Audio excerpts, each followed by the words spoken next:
Last month when I was in Chennai, എനിക്ക് അപ്പോഴാണ് ഞാൻ ലൈവായിട്ട് ഒരു സംഭവം കാണുന്നത്. ഞാൻ അമ്മയടുത്ത് ഇതുപോലെ ചോദിച്ചു, അമ്മ ഇത് ഓരോ സീനൊക്കെ വരുമ്പോ ഇപ്പൊ ഞാൻ എന്താ ചെയ്യേണ്ടത്? ഞാൻ അച്ഛൻ്റെ അടുത്തും ചോദിച്ചൊരു കാര്യമാണ്.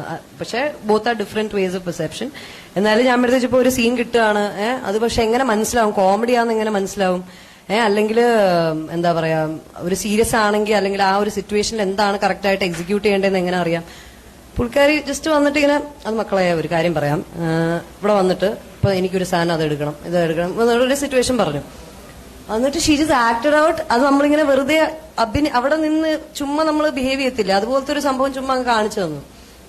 ഞാനതിങ്ങനെ കണ്ടിട്ട് ഇങ്ങനെ ഞെട്ടിപ്പോയി. ഞാനിങ്ങനെ അയ്യോ, ഞാൻ പറഞ്ഞു ഞാൻ സിനിമയിലോട്ട് ഇറങ്ങുകയാണ്, പക്ഷെ എനിക്ക് എന്ത് ചെയ്യണമെന്ന് അറിയത്തില്ല. ഇത് കണ്ടപ്പോ, ഇത് ചെറിയൊരു സാധനം തന്നെ കണ്ടപ്പോ ഞാൻ പേടിച്ചു. കാരണം അത്രയും ബ്രില്യന്റ് ആയിട്ടുള്ള ഒരു ആക്ട്രസ് ആണ്. സോ അവിടെ തന്നെ ക്വസ്റ്റ്യൻ കട്ടായി. So I'm not gonna replace her, but I hope some day I you know maybe I look up to her in like